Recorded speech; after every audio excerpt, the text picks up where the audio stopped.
have probably questioned so many of my decisions in the last month or so.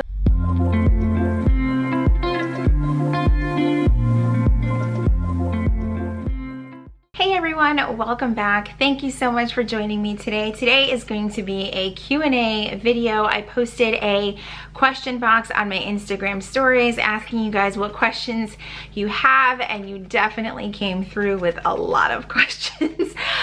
Most of them being work related for me and the new changes going on in our world. So I'm going to do my best to answer all of those questions, but I do want to preface that I do have some hard and fast boundaries in my life, and while this is a very exciting time for me and my family, I hope that you will be understanding and sensitive to that. So let's go ahead and get started. And like the true planner person I am, I actually wrote out all of the questions. There's a huge stack of questions. Okay, let's just rip the band-aid off, shall we? Why aren't you moving to Florida?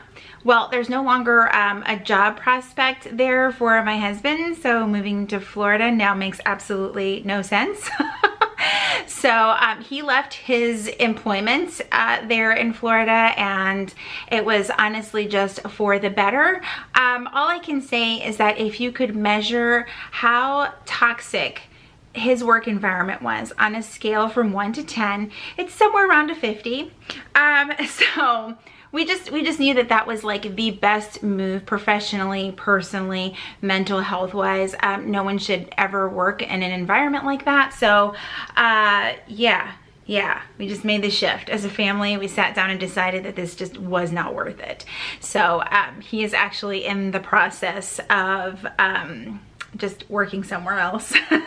So, and we will be in Georgia, which leads me to the next question, which is, are your kids happy you're staying in Georgia? 1000% yes. They are so happy. My daughter started her full-time job here where we live. My son wants to go to college here. Overall, our whole family just really loves being here in Georgia. It's just, this is home for us. For my kids, you have to think they're now 22 and 18. This has been the only place they have ever lived for nearly 11 years, 10 years. So the better half of their teenage and now into adulthood years. So this is home to them. And it was important for us as a family, when the job situation didn't work out as planned, that we made the decision together that this was the place that we were all happiest. So we're really happy that we're staying. Next question. The next few questions deal with my job. Okay, so general info you can give about your new job. It is in marketing. Okay. What made you apply for a job in marketing?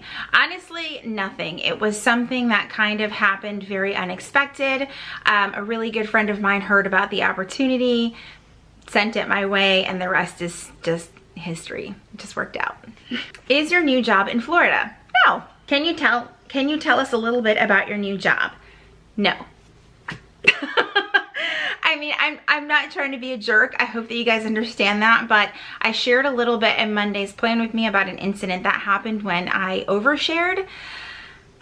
Let's do a little story time. Okay, so on social media, especially if you have a presence, a following, whatever, it can be, you can get to a point where you want to share these things because you get comfortable with people, you form these friendships, you know, half the time you don't know who these people are on the other side of the screen. You don't really know who a lot of them are. And so I have been guilty of oversharing a lot of things. And at one point it led to, and this happened many years ago, someone being at my job and they were like, hey, I'm here. And I was just like, what? So, I'm not going to be sharing a lot of specifics about my job. It will be working in marketing. I am very excited to work with this company. I am very excited to be working with the brands that I will be working with. And I hope that even though I have this boundary set up, that you guys are still just as excited for me and my family, because this is exciting for all of us. How did your current job react to you staying, but actually still leaving? I would say like complete and utter shock and confusion, which was completely understandable. The moment I knew that we were gonna stay in Georgia, I told my employer, I said, I am now staying.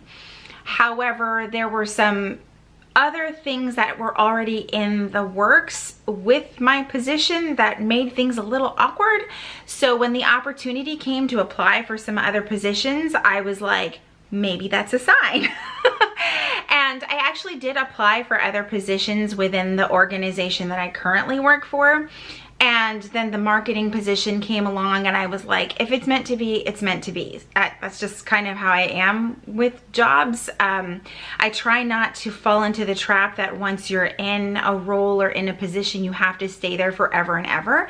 And that can happen quite a bit, especially if you work in the government field arena. You can kind of feel like this is too good to be true. I can never leave. I would be giving up so much.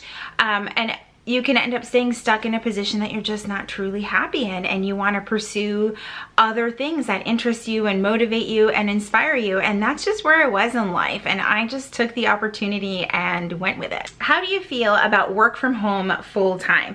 I'm a little bit nervous about it, but we have been working for the last couple of weeks or so to get things set up so that my space is a little bit less distracting, meaning taking a lot of my planner things out of the way so that they're not right there and in my face. They're kind of stored away. Like this bookshelf has been very helpful. It's got cabinets that are closed behind it so that the, you know, distractions can be kind of put away. But other than that, I did work from home in my current job on and off throughout the whole pandemic, which is obviously still going on, but there were afternoons that I worked from home. There was a few weeks straight that I worked from home.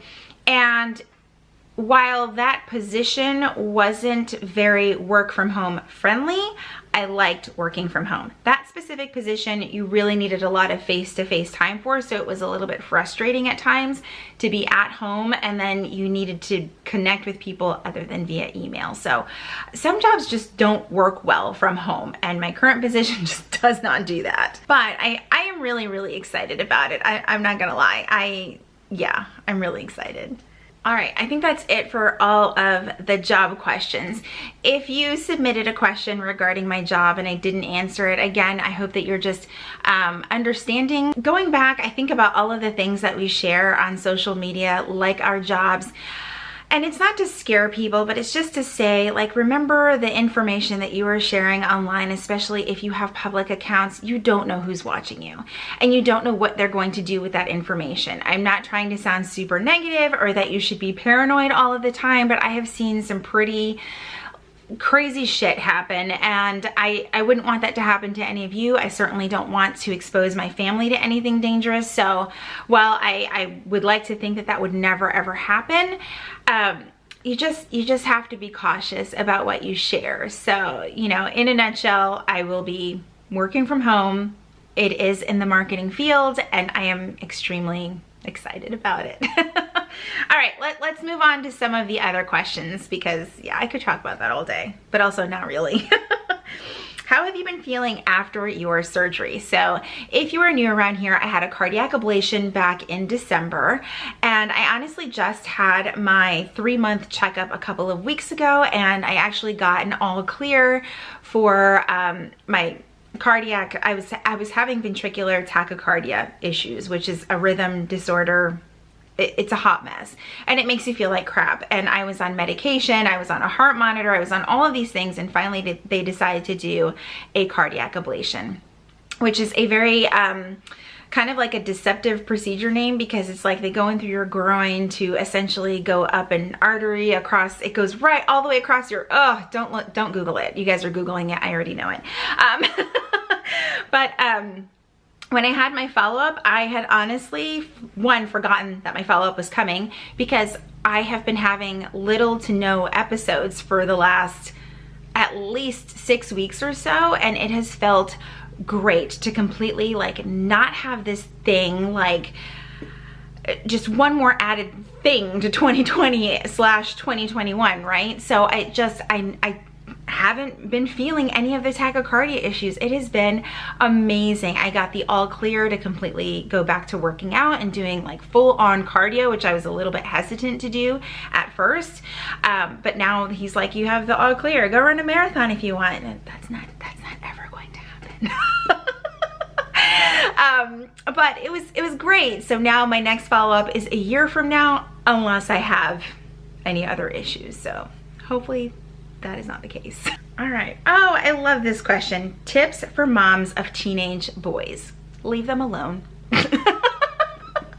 So it's going to be different for every teenage boy, but my son Nathan is quiet and reserved, and he's just the sweetest kid. He's like so polite and so considerate, and every kid is different, right? So I always feel a little bit like, do I really want to give out momming advice? I didn't grow up with any brothers, so having a boy was just, it was different. I was like, what am I supposed to do, right? So I kind of just learned over the years to kind of listen, to just be a little bit more patient and listen to what he was telling me. Sometimes I have to be the person who starts the conversation. He's not very like, he's just gonna strike a conversation with you.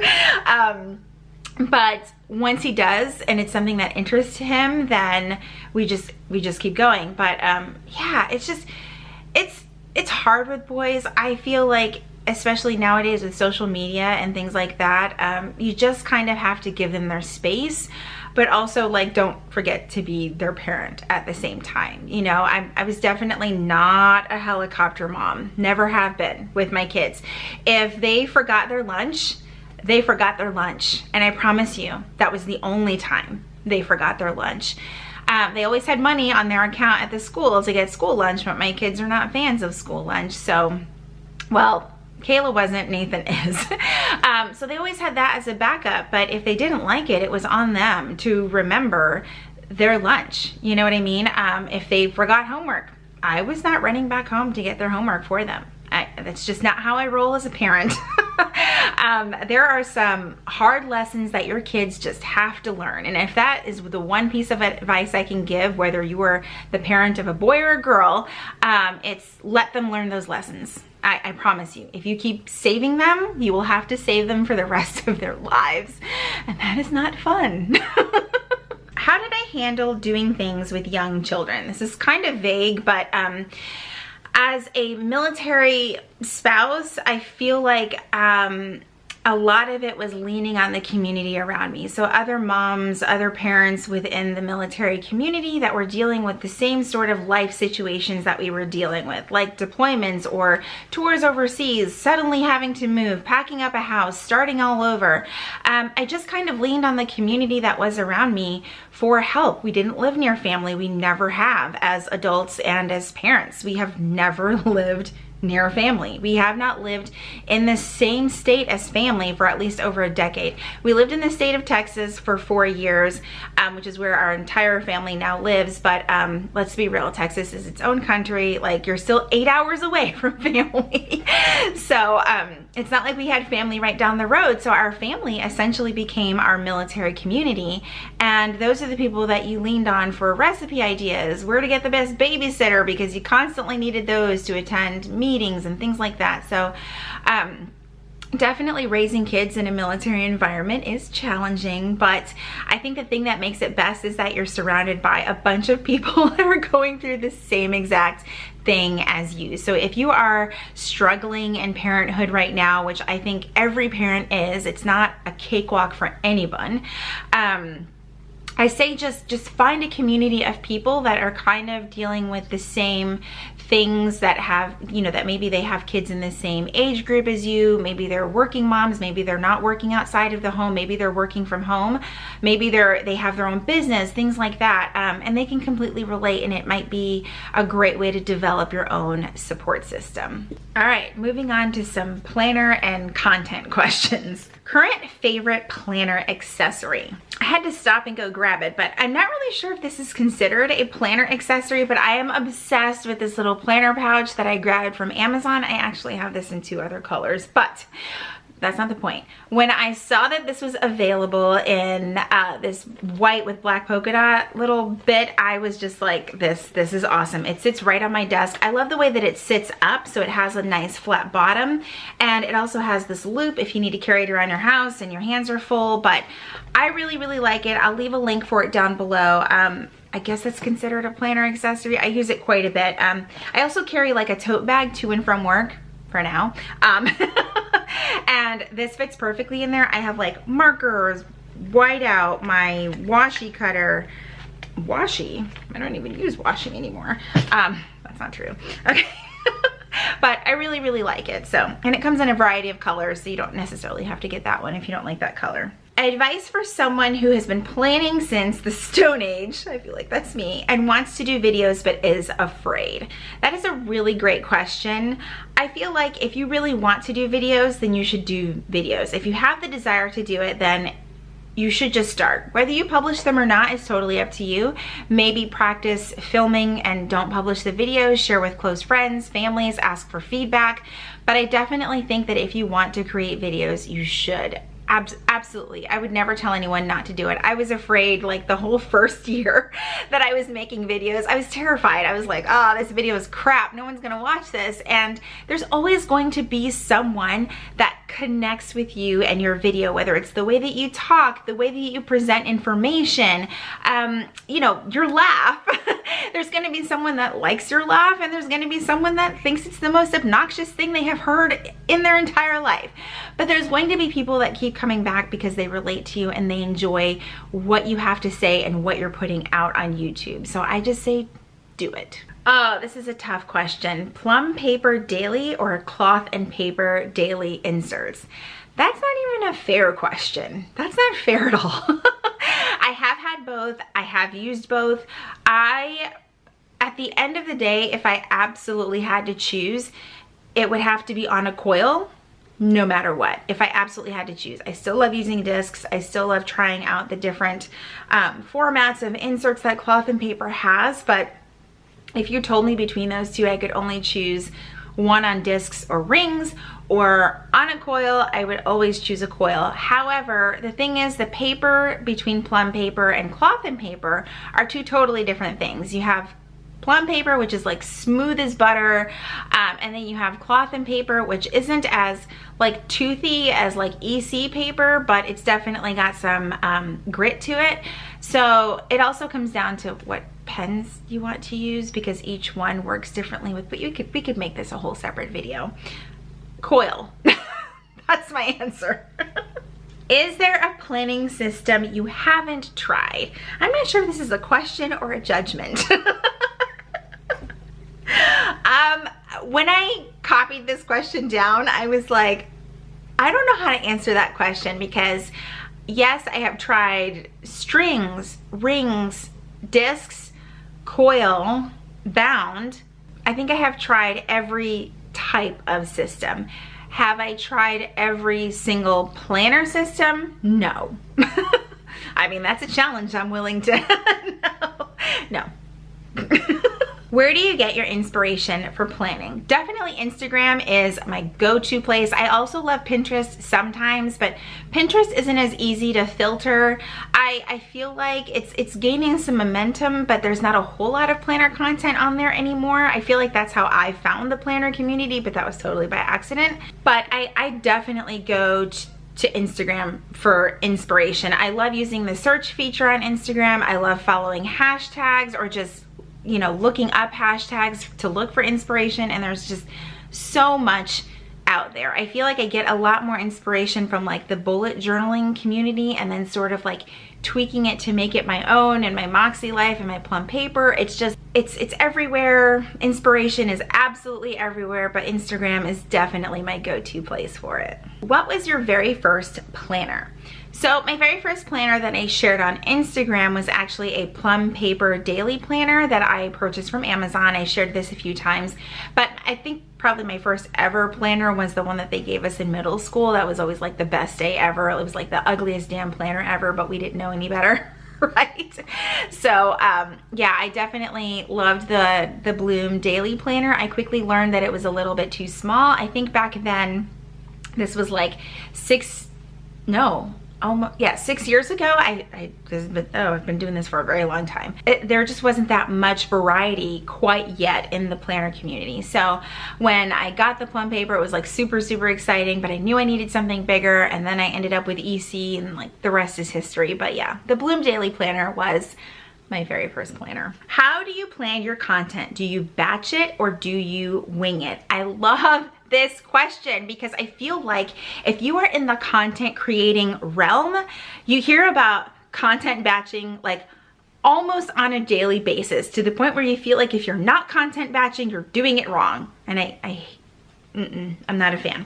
I'm not a fan of content batching. I'm just not a fan of being told what to do. Anyway, so I do not batch my content. Now, let me tell you why. There's just some content that content batching does not work with. So if I'm doing a daily plan with me and I want it to be for the next day so that you guys are seeing my plan with me for that day, i.e. I film my Friday plan with me's, I film it on Thursday so that you can see me plan that day on that day. You can't content batch that. You can't content batch plan with me's because they are dated, right?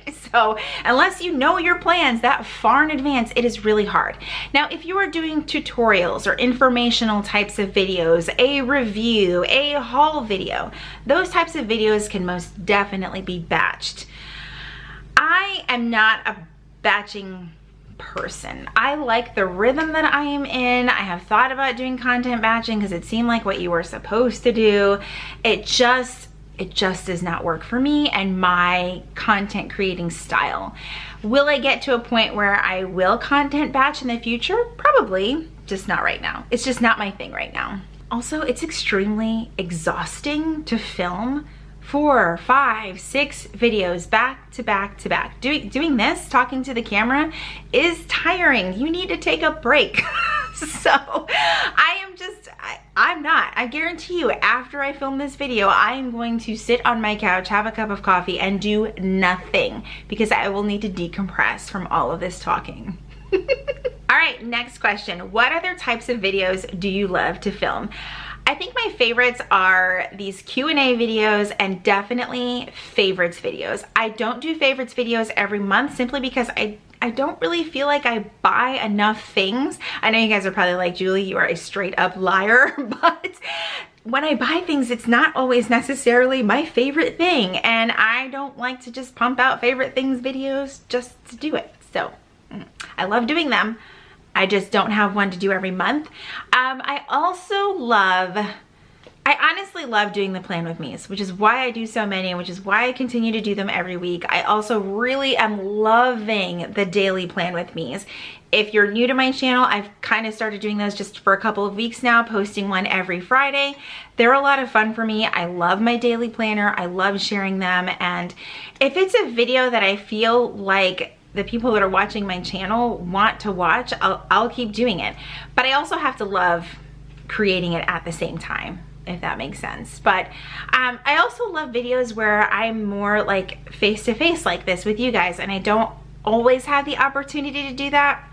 I'm hoping in the future that will definitely change because I'm going to get back a few hours every day because I won't be commuting to work anymore. So I'm gonna get an hour and a half back, which might give me more time to do these sit down videos. So we'll see how that goes.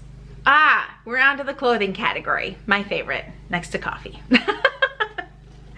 Favorite place to buy jeans? Without a doubt, it has quickly become Target. One, they're inexpensive. I'm not a fan of buying like $200 jeans. That's not how I roll at all. But they're also extremely comfortable. I like the, what is it, universal thread.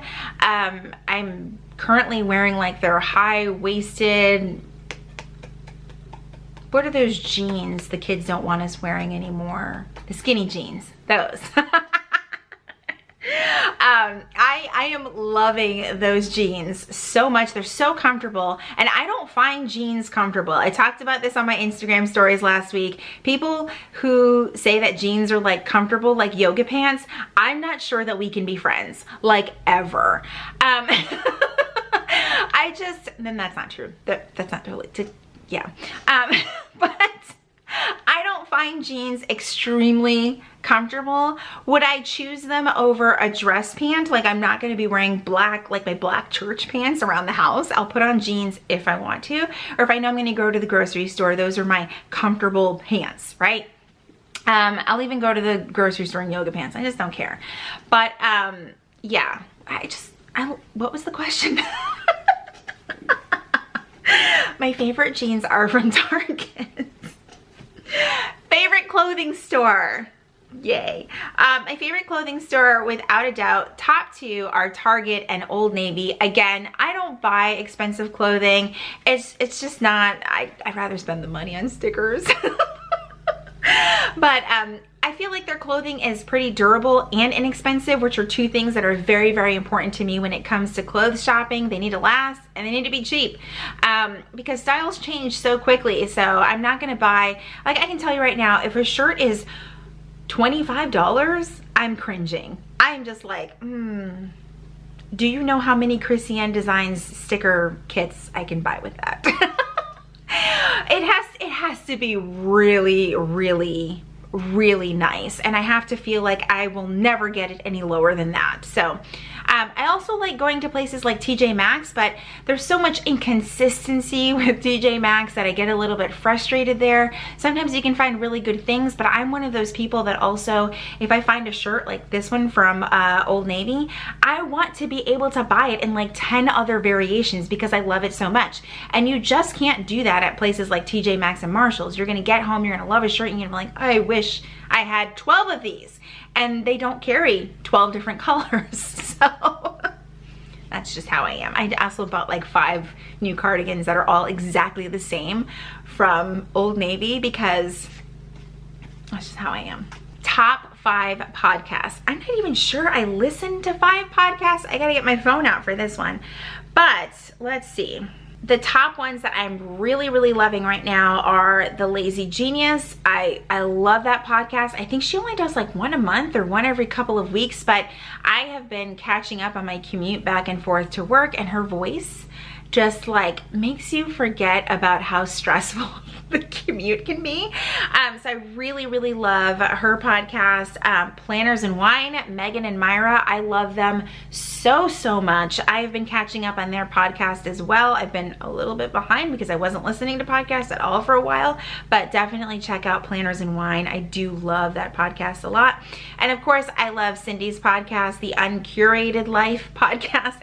Looking at my phone, and some other ones I like the true crime ones. I have TED Talk on my phone, and Pantsuit Politics, which was one that I was listening to very closely during the election, but now that the election's over, it's not really one that it's not like my go-to. Like, I really need like a huge like politics detox, so I haven't really been going to that one on a daily basis. Oh, Crime Junkie, that was the one that I like to listen to when I want to hear about murder and death. Okay, so all right, my go-to grown-up drink. So I'm actually not a huge drinker, but if go-to, probably my favorite Moscato. Well, wine-wise, Moscato is my favorite, and I'm not a like frou-frou wine drinker, so don't come at me in the comments, but I love the Cupcake Moscato. I think that's just the brand, Cupcake. It's great. I love the flavor. It doesn't give me a headache. Tastes great. 1 or 2 glasses. Yay. But I also love, as far as anything that has like hard liquor in it, probably just a good margarita, which I don't drink a lot of that. I stick to wine mostly. So yeah, I don't know a lot about like mixed cocktails and things. Like, if I were to go to a bar, which I can tell you right now as an adult, I can count on one hand how many times I've been to a bar, I wouldn't know how to order. I would just be like, where's the wine? favorite Nespresso coffee flavor. My favorite, without a doubt, which we are now completely out of in my house, is the Mexico coffee pod. It's the green one. It's got some little swirly designs on it. I love that one. I thought for sure that I was gonna love some of their other like flavored types of coffees, like their, I think it's like vanilla custard, and they have a caramel one that's pretty good, but I really like the Mexico one. It's not too bold, but I can also use my like sugar-free caramel syrup with it, and it's not like there's competing flavors there where the coffee ends up tasting bitter because you've added something else to it like that. But I really like the Mexico one. I will probably go ahead and order like 4 sleeves of it here soon, because I'm down to like all the other flavors that I don't like, and I'm just like, it's not the same. It's not the same. But I'm determined to finish the ones that I have. And let me tell you, the hazelnut, while we're talking about my favorite, the hazelnut one is my least favorite, and I'm so sad because I bought 2 sleeves of it. I'm thinking of bringing those into the office where there's an espresso machine and just letting them have it, because I can't. I thought for sure that I would love the hazelnut. It's just, hazelnut is not my thing. Okay, next question. What kind of Nespresso machine do you have? I'll pop a picture in right here of it, but I have the Nespresso Virtuo Coffee and Espresso Machine by DeLonghi. I don't know why it has such a long name, but mine, it's just, I like it. It has the larger water tank. It has the container on the side to hold the capsules, which I think, or the used capsules, which I think most of their machines do have anyway, but these are a little bit bigger. I just like this machine. I could have gotten one that's a little bit less expensive, but I actually think I got a good deal on it because I got the bundle with the milk frother, which in my opinion is an unnecessary game changer to your Nespresso journey. So I would definitely recommend the milk frother, although I really just used it mainly on the weekends. Now that I will be working remote at home, I think that I might use it a little bit more, but I'm just not entirely sure. All right, last and final question. How are you for real, for real? I'm a hot damn mess. So, for real, I have gone through a roller coaster of emotions, as you can probably imagine, with all of the changes that we have been dealing with. So if you have met me or know me, then you know that I actually don't like change. And so to put myself or ourselves in a situation where there was so much change and so much back and forth, it has been a lot to deal with. But at the same time, I haven't really wanted to get too like down or in a funk about it, because these were all choices that we consciously made. You know, we made the choice to set up a home in another state, and you know, we decided as a family that my husband taking this opportunity in Florida was the best thing ever, and we were so excited about it. And then it changed, and we were like, but we were so excited about it. And it quickly became something that we were not excited about and not happy about. So we knew that that needed to change. So moving all of our stuff back from Florida, and not really all of our stuff. We didn't have a whole apartment full of stuff, but there was quite a bit. It took us 3 different trips to move everything back. So there was all of that. There was breaking a lease, you know, it was a lot. And then when I thought, okay, we're gonna stay here in Georgia, this is great, then this job opportunity came for me, and I was like, am I doing the right thing? I have probably questioned so many of my decisions in the last month or so that I just, it's just been a lot. But at the same time, I am so excited, and it's scary to be so excited about so much change. Oh, it's been a mix of emotions, and I want to remember how I'm feeling now and appreciate all of these changes and all of these opportunities that have come our way, because this is definitely not to say that I don't appreciate having a job. I don't appreciate being offered a job. Those are all things that I greatly appreciate, especially given what's going on in the world and so many people being jobless. So I'm very aware of that. But I also knew that when the opportunity arose to move to Florida, that came with a possible career change anyway. So it kind of went from, yay, we're moving and I get to switch jobs and I have been wanting this change for so long, to, oh my God, we're not moving and now I'm stuck here. What am I gonna do? To, oh my God, we're here, yay, and here's this new opportunity. And it's just so different from what I'm doing right now. So I want to stay aware of all of this change and being excited about it, but I'm also ready to be settled in my new position and hit the ground running. So it's just a lot. I feel like I'm gonna need a nap. That's for sure. But I'm ready. I'm ready. You guys know that I have talked about wanting to change career paths and fields for at least a year now, at the very least a year. So life had this weird roundabout way of getting us to this point, but we're here and it's happening. And I greatly appreciate all of the love and support from you guys, because you guys have no idea. Again, we're still in a situation where we don't have family near us. We live in a town that's predominantly military, so everybody leaves and we're not leaving. It's a lot. So I do lean on my online community for a little bit there. And of course my really close friends and the people that I've connected with, even at my current job, they're probably like the ones that have me the saddest about leaving, because I won't see them every single day. And I won't see the soldiers every single day, who have become like my family, like my children, you know? So it's a lot. There's a lot of opportunity for growth and there's a lot of excitement, but there's a lot of closure that I'm going to have to deal with. And I'd be lying if I didn't say that there wasn't at least a little bit of me that's sad about the change. This was a really long answer. I am so sorry. For real, I'm doing okay. I really am. I'm really excited. I'm also really nervous.